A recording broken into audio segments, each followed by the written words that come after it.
et de récupérer son train.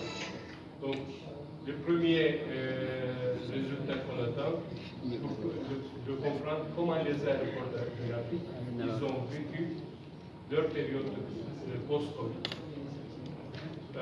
Deux, quelles sont les technologies ou les innovations qu'ils ont apportées pour résilier ce problème. Parce qu'on apprend beaucoup avec les problèmes concrets qu'on voit. Les objectifs de cette conférence, c'est de comprendre comment on peut résilier s'il y aura une autre crise qui vient, quelles sont les technologies qui peuvent nous aider, ou quels sont d'autres projets qui peuvent nous aider à résilier dans les crises comme ceci. Merci. Oui. Bonjour tout le monde, c'est Momo Dili, journaliste de la presse TVNet. Ma question, c'est de savoir quels sont les thèmes qui sont développés à partir de ces conférences qui vont se dérouler du 14 au 20 octobre 2023. Merci. Bon, tout d'abord, il faut dire que la conférence a duré une semaine. Pour moi, la plus importante partie de cette conférence, c'est des commissions qui travaillent sur les différents sujets les 2 premiers jours. Dans ces commissions-là, notre équipe est très présente. Dans toutes les commissions, on a les présidents des commissions sont des équipes de l'AS. Dans chaque commission, on a un membre. Et ces commissions-là, ils travaillent sur l'environnement, ils travaillent sur le sujet de RH, ils travaillent sur la technologie, ils travaillent sur la sûreté. Donc ces sujets-là sont partagés entre les membres du comité pour avoir une visibilité globale sur l'aviation de l'Afrique.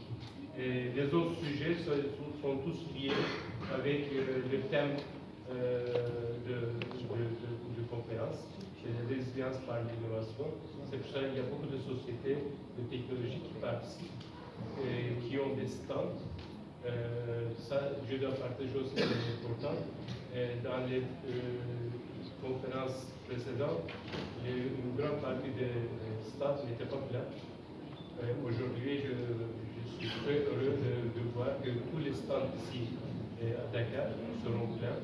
Donc, il y a beaucoup de sociétés de technologie qui viennent à participer à la conférence, à partager leurs produits avec nous. Merci. Une question?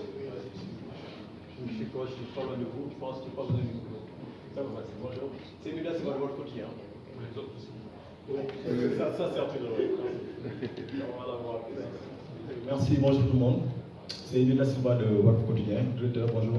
Alors, peut-être la question que je vais poser est typiquement basée sur le thème que vous avez choisi, résilience et technologie.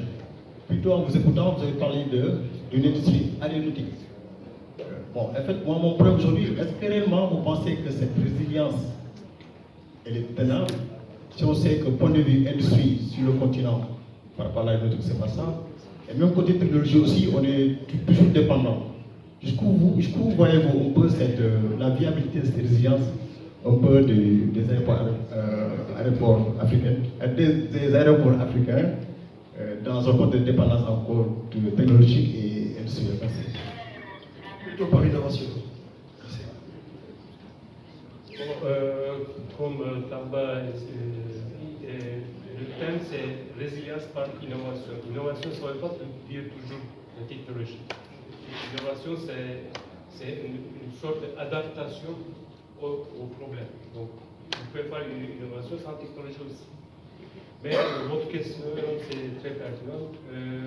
Aujourd'hui, quand on est sorti de cette période de Covid, avant cette conférence de presse, on a discuté un peu avec le secrétaire général sur d'autres sujets qui viennent avec le Covid qu'on essaie de résoudre. C'est très important le support des États. Parce que sans avoir le support de l'État, des problèmes comme Covid, c'est pas facile à résoudre. On a pu passer cette période-là vraiment avec un grand soutien de notre État. Et je vois la même chose pratiquement en Afrique, mais en Europe aussi. Quand vous regardez les autres aéroports ou les autres compagnies aériennes, quel que soit Turkish Lufthansa, Air France, etc., ils ont eu un grand support de leur État. Parce que le secteur d'aviation, c'est très fragile. Vit pratiquement du jour à jour. Donc, une petite crise, ça crée beaucoup de problèmes. Mais il faut voir aussi une autre chose. Il y a des étapes de crise qu'on a vécues dans l'aviation. Par exemple, les attaques aux États-Unis. Ça baissait les trafics jusqu'à 70%. Ça a été une crise. Le flou de aviation, ça crée aussi un problème. Ça fait un impact de 40%. Et les autres crises, ça crée des problèmes de 10% à 20%. Covid, on est venu à zéro. Donc résilier à zéro, c'est très important. Et on a pu sortir de cette période avec tous nos travailleurs. Je pense que nous, on était l'un des aéroports le plus près après Covid. Les chiffres, ça montre aussi que quand le trafic s'est revenu, au niveau de service, au niveau de qualité, on n'a pas eu de problème. Preuve, notre aéroport l'année passée est élu le meilleur aéroport de l'Afrique et l'aéroport le plus propre et l'aéroport le plus agréable.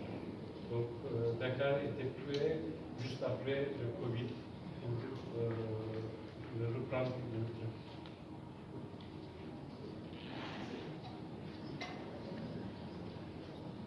Ma question?